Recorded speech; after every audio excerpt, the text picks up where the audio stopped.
resolve to live up to your own expectations. This comes to us from Marcus Aurelius. And I think if we strive to meet our own expectations, then we will exceed the expectations of others. I think so often we have higher expectations for ourselves than others have for us. And our downside comes when we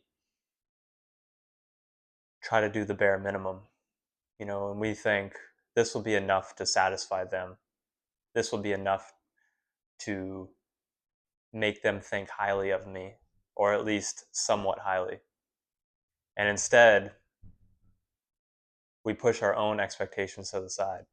We push our own resolve down to be the best versions of ourselves because we think it's good enough. Now, people who strive for good enough are people who are striving to be average. And I think the thought of being average should be sickening to people. And that's nothing against people who are average, because everyone will be average at something. But to strive for average is very, very sad, very pitiful. Marcus Aurelius also tells himself, be strict with yourself and tolerant with others. And I think this goes hand in hand.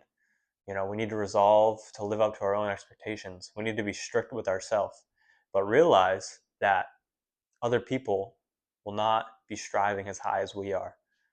Therefore, we shouldn't, chastise them when they don't meet our expectations for ourselves. And this should be a good sign also that you have high enough expectations. Because if your expectations are expectations that everyone is meeting, if it's just the bare minimum, it's an average expectation.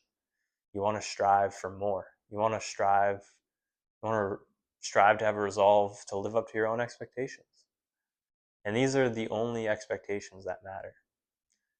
You are the person, wherever you go, there you are.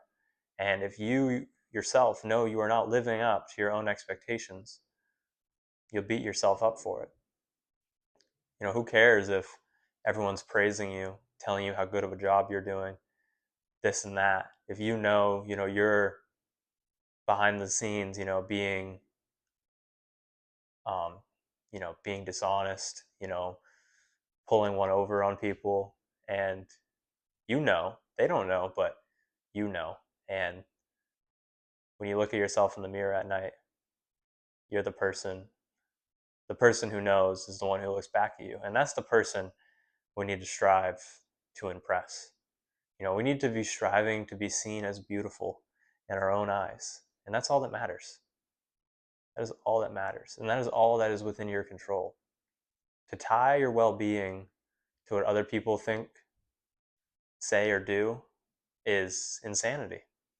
And this also comes to us from Marcus Aurelius.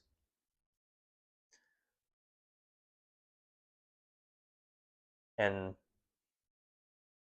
I can only speak from personal experience, but I know when I resolve to live up to my own expectations, as I was saying, it is always a higher expectation than what others may have for me. Like I said, I can only speak for myself, but I think if we can just resolve to live up to our own expectations, to resolve to be seen as beautiful in our own eyes, to resolve to be happy with the person that we see in the mirror, I think we'll do well. And we can become a person that, on our deathbeds, we're proud of ourselves. And we're happy that we lived the way we did. We're happy we lived a life true to ourselves. Steve Jobs, I think, talks about how he wanted to make, the inside of a MacBook like beautiful, even though the average user won't crack it open and see. He said, he wanted to make it beautiful. And I think that came to him from a lesson from his dad, who would always, paint the back of like cabinets or like bookshelves, even though no one would see it. It doesn't matter because you'll know. And true art is made for the artist. And I think that's how we need to live our life. Our life is a piece of art, and we're the artists. And we have the paintbrush. And what are you going to paint? Are you going to paint something that other people expect you to paint? Are you going to paint something that's, the bare minimum? Or are you going to go all out, do your very best, you know, sweat over it and slave over it? This is your one life. It's up to you. Resolve to live up to your own expectations.